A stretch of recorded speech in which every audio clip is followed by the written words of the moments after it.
Alright YouTube, this is my video of beef jerky using ground beef and my Nesco dehydrator. Today I'm going to be demonstrating to you how I do this. I've already got the meat made up. You see, and you just load the jerky gun. You can fit about a pound of the ground beef into the jerky gun on the front, which just makes nice thin strips. And you have to click it a few times to get it going.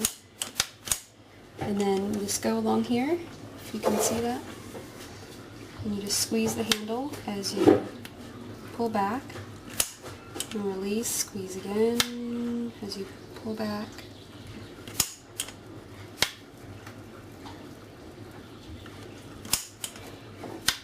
And then when I get it to a length that I like, so I've got a little bit left in the jerky gun, which I don't have room for, but I think I will just probably rearrange and make some of these trays a little bit tighter.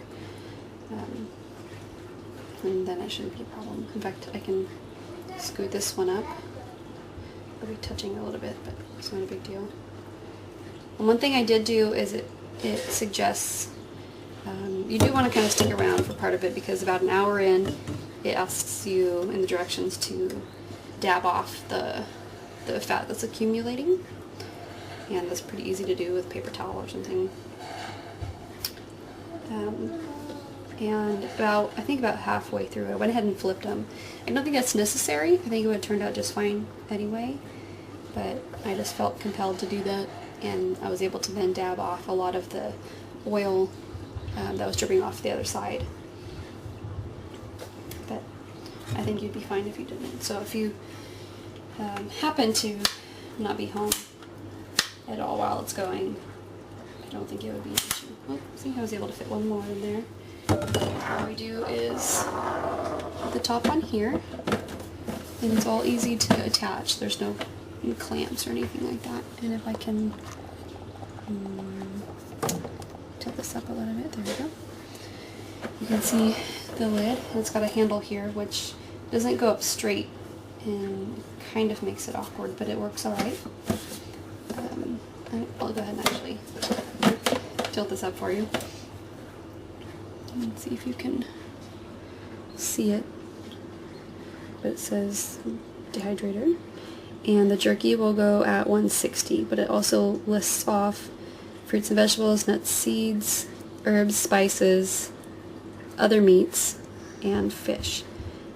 So I'll just turn the dial to the highest setting, the 160. Just set it there. Okay.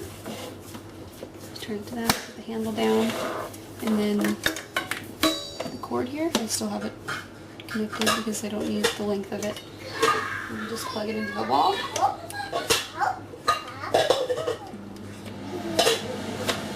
And it's on. And it's already set, so that's it. It'll warm itself up, and I will be checking it. And back here with the jerky, and it's all done. It took about 4.5 hours this time, which surprised me because my last batch took 5.5 hours and was a pound less meat and a tray less on the dehydrator.